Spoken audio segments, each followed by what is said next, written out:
Le juge n'avait pas encore pris place que la rumeur déjà courait dans les couloirs. Le juré numéro 6, celui qui haussait toujours légèrement les sourcils quand on mentionnait King's Knight, ne reviendrait pas.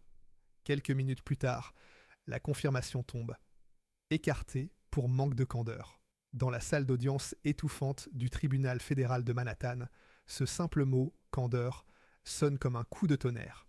Il précipite la 6e semaine du procès de Sean Diddy Combs dans une zone de turbulence où s'entrechoquent textos cryptés, enregistrements suppliants et récits de nuits à folle.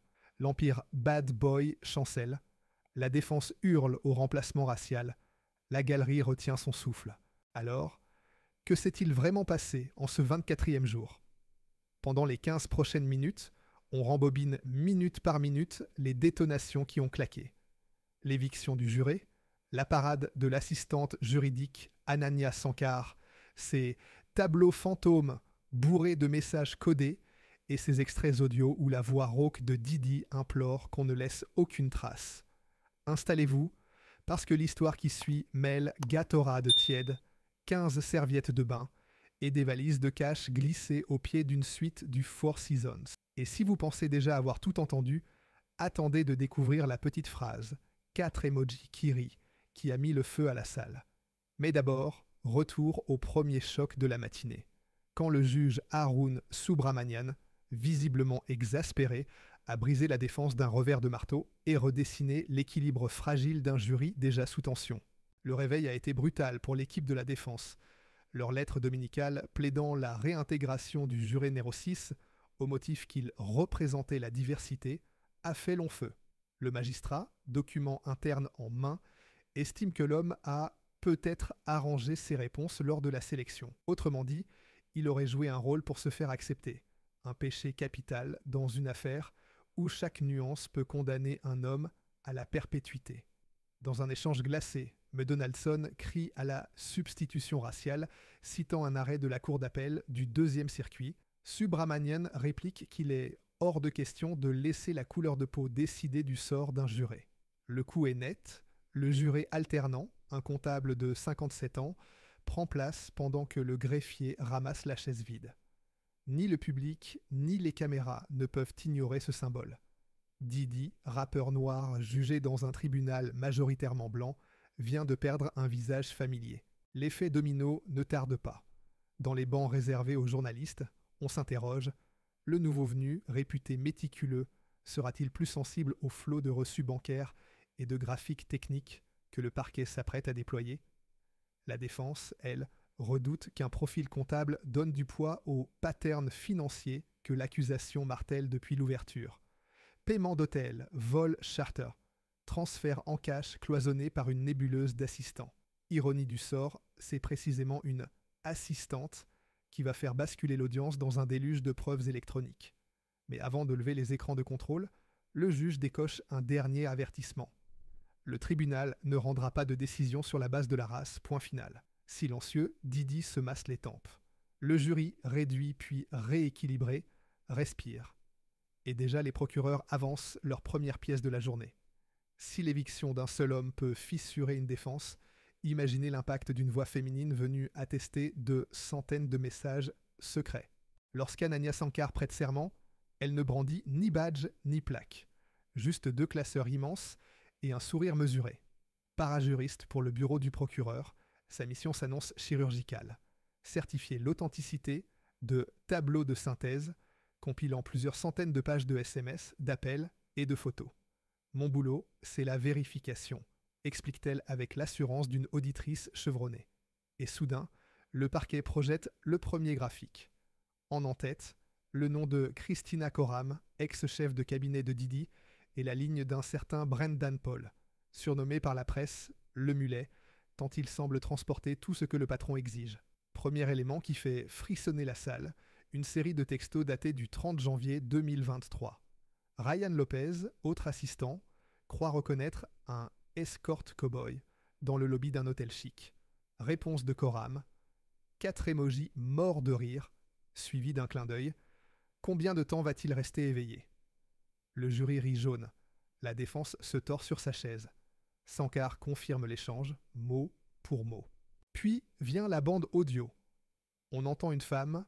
La seule personne au courant, c'était toi. Quelqu'un a retrouvé l'iPad?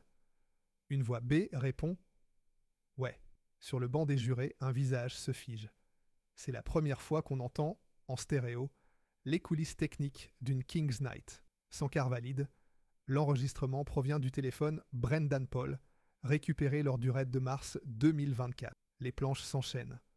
Coram donne des instructions pour livrer 4 000 $ en cash à la suite présidentielle, précise le stock de Gatorade et de soupe au poulet, exige 15 serviettes au cas où. Autre tableau. SMS de Cassie Ventura le 2 mai 2017. VTF. Personne ne mérite d'être tiré par les cheveux. Les jurés sursautent. L'avocat de la défense serre les poings. Ailleurs, Jane se plaint qu'on menace d'envoyer des SX-TAP à son ex. Tu m'as brisé. Chaque capture, chaque extrait sonore dessine le même motif. Une logistique millimétrée où l'alcool, la poudre et l'argent liquide circulent portade par main interposée. Sankar, stoïque, confirme qu'aucun de ces messages n'avait encore été montré au public. Ils étaient enfouis dans la forêt numérique, saisis sur 12 appareils. Le juge interrompt. Éteignez les écrans pour la presse. La frustration gonfle, mais le jury continue de voir. Dernier coup de massue, un texte de novembre 2023 où Coram écrit à Combs « Si tu ne peux pas être honnête, ça ne marche pas ». Il rétorque « Viens prendre mon téléphone ». Elle « Ce n'est pas ton téléphone le problème. Si tu mens, tu me détruis ». Les mots résonnent longtemps, et quand Sankar quitte finalement la barre, on comprend qu'elle vient de poser des fondations que la défense aura bien du mal à fissurer. Et pourtant, l'avocat Marc Geragos se lève déjà, prêt à rejouer la carte de la romance pour desserrer l'étau. Mais ça, c'est l'histoire que nous aborderons juste après. Imaginez-vous la scène. 2h17 du matin, un assistant écrit à Christina Coram pour annoncer l'arrivée d'un escorte dans le lobby d'un palace new-yorkais. Au lieu d'émoji hilar, Coram répond par 4 « Ha ha ha ha », suivi d'une question ironique. Combien de temps il va tenir sans dormir? Derrière ces rires tapés au clavier se cache une mécanique bien rodée. On fait monter 4 000 $ en liquide, on exige 15 serviettes propres, un pack de Gatorade et une soupe au poulet pour le service de réhydratation. Un nom revient souvent dans ces échanges.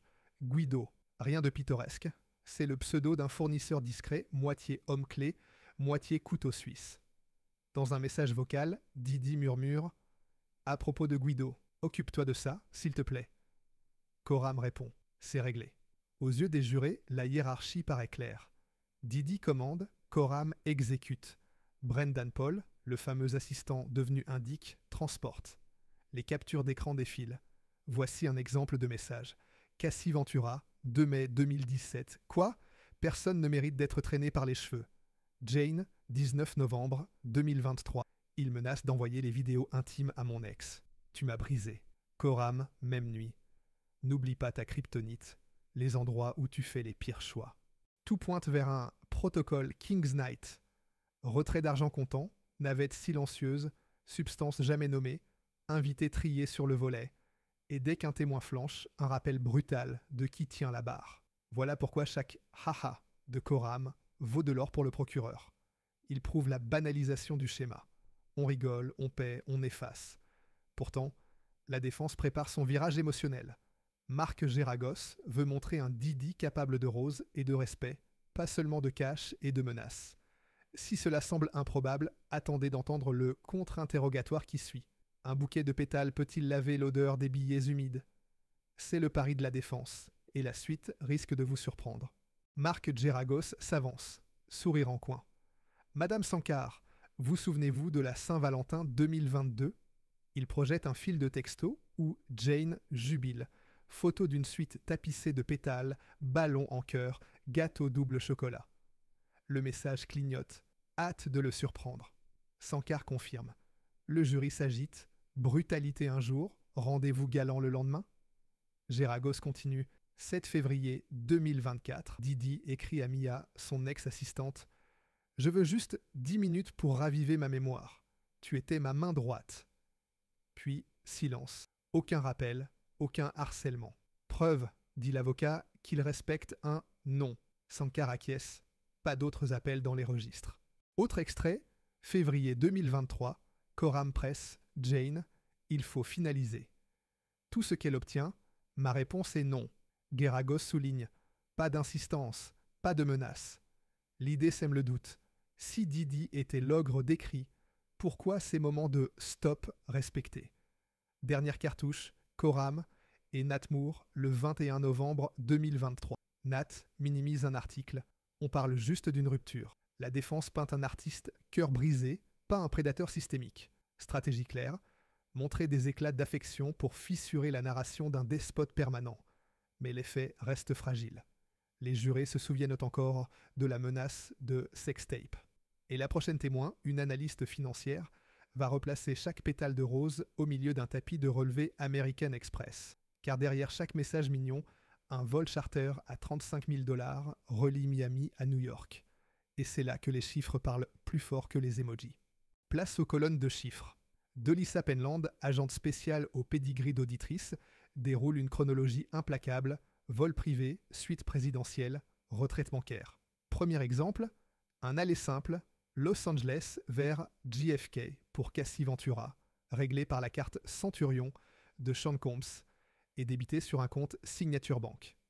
Sur le même relevé, on lit un débit de 199 $ pour service vidéo adulte au London Hotel. Penland aligne ensuite une série de week-end LAX JFK pour Jules Théodore, bras droit de Combs. Chaque déplacement coïncide avec une réunion mentionnée dans les messages de Cassie. Les jurés relèvent une constante. Suite royale, retrait d'espèces maximale, puis note interne, King's Night. Plus loin, un email du chef de la sécurité, Fahim Muhammad, réclame 18 000 $ PD personnel pour diverses dépenses. Jet ski, rose, liquide de poche. Penland conclut son tableau. 4,7 millions de $ en loisirs hors circuit traditionnel sur 5 ans, la moitié en cash. Il ne s'agit pas encore d'une condamnation, mais d'une architecture qui donne à l'accusation le squelette d'un possible réseau. Le nouveau juré, comptable de métier, hoche la tête. Le parquet sourit à peine. Pont vers la suite. Reste un chaînon manquant, celui qui transportait sacs et valises. Demain, Brendan Paul montera à la barre. S'il relie chaque vol et chaque billet à Guido, l'accusation aura enfin son lien vivant entre les tableurs et les nuttis débridés. Prêt pour la suite? Brendan Paul n'est pas encore entré dans le box des témoins que son nom fait déjà trembler les couloirs. Ancien joueur de basket à Syracuse, devenu bras droit de Didi, puis surnommé Le Mulet par les tabloïds, il incarne le trait d'union entre les messages fatigués de Christina Coram et les sacs de billets qui disparaissent sans trace. Le parquet affirme qu'il est l'homme qui achemine tout, cash, substance, parfois invité. Son témoignage attendu ce mardi pourrait faire sauter la dernière digue de la défense. Rappel des faits, le 25 mars 2024, pendant que les agents fédéraux font irruption dans les villas de Combs à Miami et Los Angeles, Paul est arrêté à l'aéroport d'Opa-locka. Sa valise, cocaïne et marijuana en quantité, selon la police. Les charges retenues, détention et trafic, sont toujours pendantes, mais un possible accord de coopération plane au-dessus du procès pénal. Ce que le gouvernement espère décrocher de lui est limpide. Confirmer que Guido désigne bien un dealer attitré. Prouver que les 4 000 $ et les 15 serviettes de bain ne sont pas des caprices isolés, mais les jalons d'un système huilé. De Paul relierait les tableurs de Delissa Penland à la logistique nocturne, exhumée par Anania Sankar. La défense, à l'inverse, s'apprête à peindre Paul comme un employé ingrat. Licencié après une série d'erreurs, amer d'avoir été coupé de l'entourage VIP. Marc Geragos a déjà prévenu qu'il sortira les relevés téléphoniques, montrant un Paul tentant de vendre son histoire aux médias avant même d'être appelé par les fédéraux, histoire de semer le doute sur sa motivation. Ça, autre enjeu, la crédibilité juridique. Si Paul a négocié une immunité partielle, l'avocat s'empressera de souligner qu'il parle pour sauver sa peau. Mais l'accusation compte justement sur cette peur de la prison pour obtenir des détails précis. Code Coco d'accès, somme, lieu, et surtout comment un simple SMS se transformait en valise pleine à la suite 3-2-0-1 du Four Seasons. L'ambiance promet d'être électrique. La salle sera bouclée, les marshals vérifieront chaque téléphone, la presse bruissant d'un éventuel enregistrement audio off the record, où Paul décrirait des soirées plus dingues qu'à Vegas. Les jurés, désormais au complet après l'éviction du numéro 6, auront le visage braqué sur cet ancien adjoint qui connaît chaque couloir secret de la maison Combs. Mais avant que Paul ne vide son sac, un autre front s'embrase. Celui du tribunal médiatique, où les raids, les marques en fuite et l'affaire Cassie ont déjà coûté des centaines de millions. Plongeons-y. Impossible de comprendre la fureur qui entoure ce procès sans revenir au 24 novembre 2023. Cassie Ventura dépose une plainte choc de trafic sexuel. 24 heures et un chèque géant plus tard, l'affaire était réglée, mais la digue s'est fissurée. Les médias flairent le sang. Les premières accusatrices sortent de l'ombre. La presse People installe des envoyés permanents devant chaque propriété Combs. 4 mois plus tard, le 25 mars 2024, la scène semble tirée d'un film. Véhicule blindé, drone CNN, hélicoptère, Fox News. Homeland Security perquisitionne simultanément les maisons de Los Angeles et de Miami. Dans le salon californien, on tombe sur un coffre à empreinte digitale. À Miami, les agents saisissent téléphones, carnets et 10 disques durs. Ces images tournent en boucle et fossilisent dans l'opinion un slogan « The Bad Boy Empire is burning ». Les retombées financières sont immédiates. Ciroc. Partenariat de 15 ans rompu par Diageo. Révolte TV. Rumeur de vente en catastrophe. Selon le site AS USA, la fortune de Combs fond de 600 millions à environ 400 millions de dollars en 18 mois. Un gouffre de plus de 200 millions, sans compter la vingtaine de marques qui ont suspendu ou annulé leurs accords. Sur les réseaux, la bataille culturelle redouble. Les hashtags @12mutediddy et FreeDiddy s'affrontent à coups de vidéos TikTok. Quand Kanye West débarque au tribunal, Bible à la main, les flashs saturent l'escalier. D'autres célébrités, plus discrètes, glissent de courts messages de soutien ou de défiance. Cette agitation rejaillit sur le jury. Chaque soir, le juge rappelle l'interdiction de naviguer sur les réseaux. Un rappel devenu rituel depuis le départ forcé du juré numéro 6. Mais l'impact ne se limite pas aux chiffres et aux hashtags. D'anciens employés, craignant d'être rattrapés par l'enquête, contactent les avocats pour offrir leur coopération contre immunité. Les procureurs forment déjà une vallée d'attente pour ces témoins potentiels, au cas où la défense tenterait d'ouvrir une brèche dans les récits de Cassie ou de Jane. Pendant ce temps, la bourse observe. Les trackers influencés par les géants de l'alcool chutent de 3% après la fin officielle du deal Diageo, Bad Boy Spirits. Les dirigeants des radios urbaines, eux, alternent entre boycott complet et rediffusion musclée, profitant du buzz pour grappiller des parts de marché. Les jurés n'entendent pas ces chiffres dans la salle, mais ils respirent leur écho dans les couloirs. Au-delà des marques perdues et des drones, il reste une question. Comment la défense compte-t-elle transformer ce raz-de-marée en simple excès de célébrité ? La réponse se joue dans la stratégie de fin de procès que Diddy s'apprête à dégainer. Le parquet vient d'annoncer qu'il pourrait clore son dossier mercredi, sitôt Brendan Paul entendu. À cet instant, la responsabilité bascule. Ce sera au clan Combs de prendre la parole, avec une shortlist de 3 témoins, dont Vashta Dunlap, ancienne vice-présidente de Bad Boy Entertainment. Objectif officiel. Prouver qu'il existait un code de conduite, une politique de consentement et, surtout, des employés libres de dire non. abcnews.dogo.com. Marc Geragos prépare une défense en 2 temps. D'abord, il freinera l'élan émotionnel, rappeler que les fêtes étaient déroutantes, oui, mais consensuelles. Ensuite, attaquer la crédibilité. Chaque témoin à charge sera scruté pour intérêt financier, accord d'immunité ou simple désir de notoriété.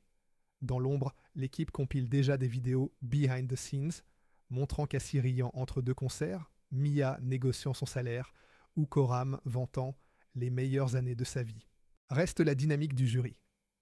Après l'éviction du membre numéro 6, l'alchimie a-t-elle changé ?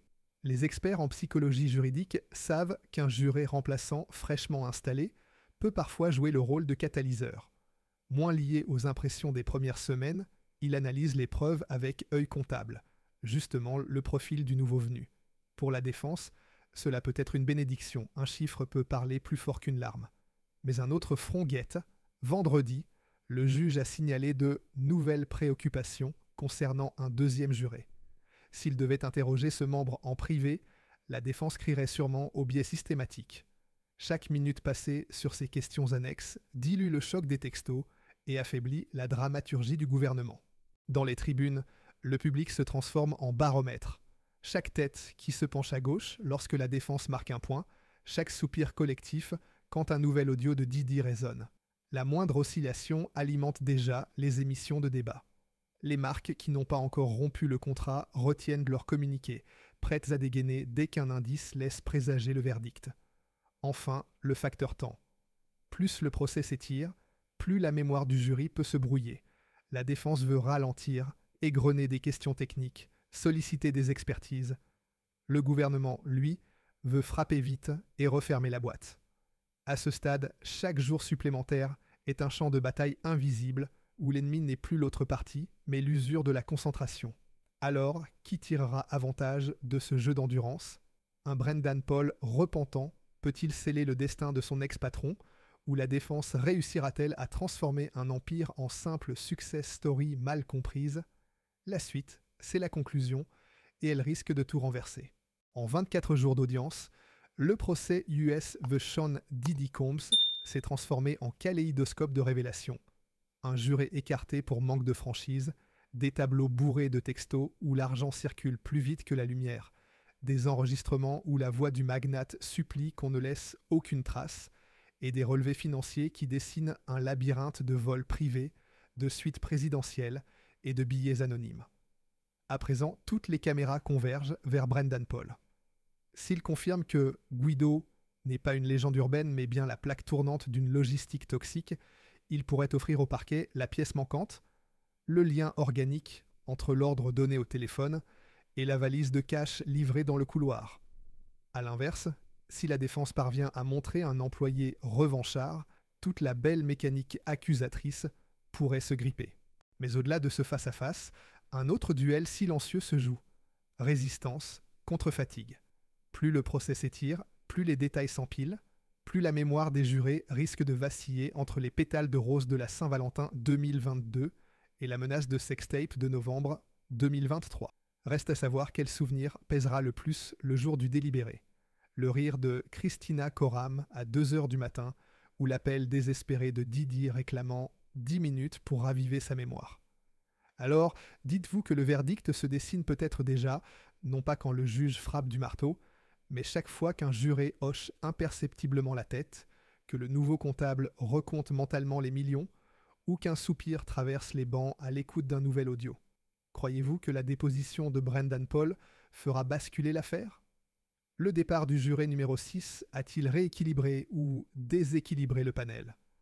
Partagez vos intuitions en commentaire, abonnez-vous pour ne rien manquer du jour 25, et surtout, restez curieux.